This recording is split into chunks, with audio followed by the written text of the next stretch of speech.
Here are 5 things that you're not practicing and you should be. These are 5 things that good players are practicing, even if they tell you they are or not, and you need to start. Pros do these, amateurs don't practice these. It blows my mind. Number 1 would be you and your body.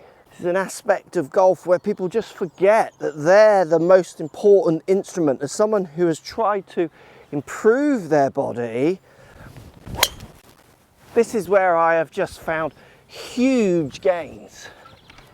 Now obviously this could mean getting stronger, getting physically, more ready for play, but it doesn't just have to mean that. When it comes to your golf swing, there'll be certain moves you want to make that you simply won't be able to, because your body will find it really hard to move in a certain way. Your body will find it really hard to turn or twist. Your wrists won't be able to move in a certain way. Your shoulder, trail shoulder lead won't be able to move in a certain way. You've watched some video where someone's saying do X, Y, and you'll try and do it, but your body won't allow you to do it. Working on your body is where huge benefits can come. Not making that birdie was frustrating though. Next one, your mind. How frustrated or not you get on a golf course. I hit a nice drive there, pretty decent pitch, poor low putt. That's frustrating. How I now react to that is going to be huge in the context of my game. Bearing in mind, I am going to have a lot of frustrating times out on the golf course. Probably more frustrating times than you might have, I don't know, chip shots or 7-irons in a round. But that doesn't stop you practicing your 7-iron. These are skills we don't practice and we need to. Even the best don't practice this enough. So stealing an idea from Scott Fawcett, who developed Decade. If you haven't checked Decade out, maybe go and check it out.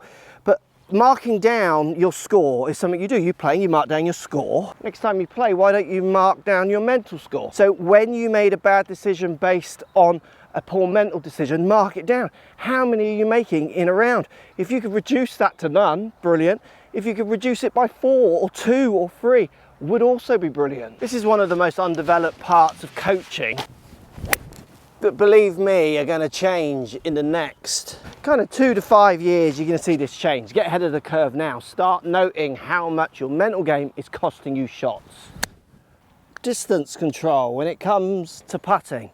So this can mean long distance control, trying to reduce free putts, medium distance control, short distance control.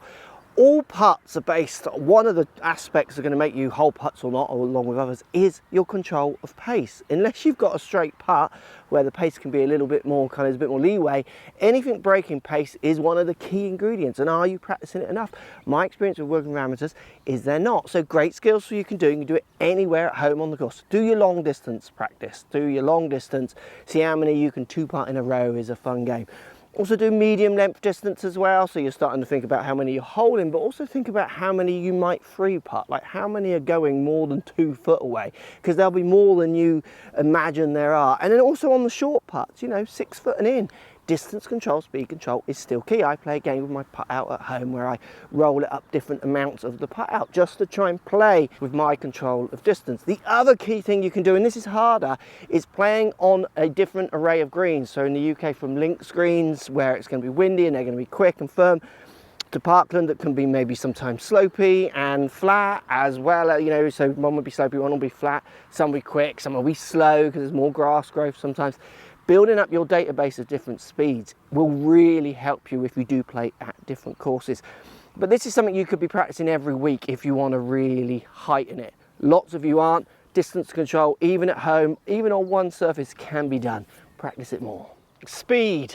Yep, you can practice speed. So what I mean by speed is you can practice, for one, going faster. Take it from me, someone who's practiced going faster, it works. Like most people have a lot of extra in the tank. So I'm talking from swing changes to bigger stretches to better uses of the ground to even just practicing actually daily. Swinging a club as fast as you can will up your speed, believe it or not.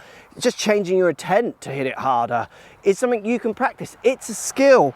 Even though some in the golf world tries to say it isn't, it's a skill as much as being a good putter is a skill.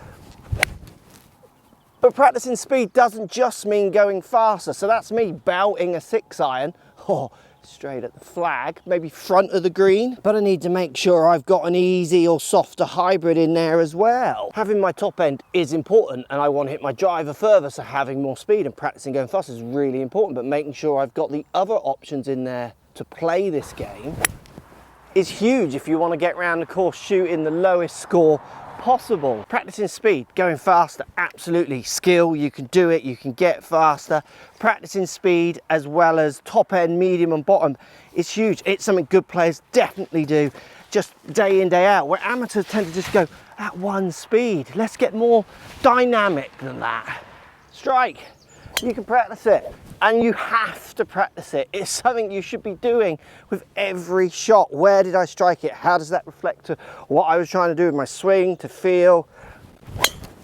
How does that work into the fact that it turned the ball or not? That one I caught slightly out the toe, so I'm going to work that into the result. It slightly turned a bit left, it fell out the air a little bit. I'm not going to change my swing. I'm going to work on hitting it more out the middle. So the question you should be asking yourself is, what swing thoughts do you have trigger different strikes? Can you move strike on order? I can hit purposely out the toe, out the heel, out the top, out the bottom on my driver, allowing me to then find that middle ground a little bit more. Can you? Iron striking that, I'm just going to throw some balls down, and I've got a variation of lies here. So this one, the ball is fractionally above my feet. This one, believe it or not, is actually down below my feet because we're just going over a crest. This one here is a downhill lie. So all three of these, I'm going to be playing them very slightly differently and working in how my strike came off from these different places. Now, for lots of people, if you can't get out on the course, this is hard to practice. So try this. So next time you're at the range, I've got one on the floor, one on a medium tee, one on a high tee. This is just a little 8 iron. Where these are quite extreme, what they are going to do is make me practice hitting the ball from different lies, when often you're practicing on these kind of flat range lies, and you're not really practicing the skills that you have out here. So my regular shot, I don't need to move. This one's higher, so I'm going to come up for it. I'm going to try and pluck it off that tee, imagining the ground is basically where the bottom or the top of that tee is, you know, the bit the ball is set on, and try and not get this launching way in the air. Same trajectories, good strike. And the same with this one. This is really extreme, but you're going to get balls this far above you in the course. So I'm going to aim a little bit out to the right, stand that bit taller. Got my little draw, and again I've got the same flight. I'm not dotting it all around the face. I'm trying to keep my strike point in one area. The key point here being that I'm practicing striking. You need to as well. It's just something that good players are constantly doing.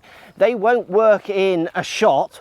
So if they're working on a swing thought, if they're not striking it right, they'll get that sorted before they start monitoring if the swing thought is moving. Strike has to be in the equation. If you want to improve strike even more, these videos here, 2 of them, both perfect for improving your strike.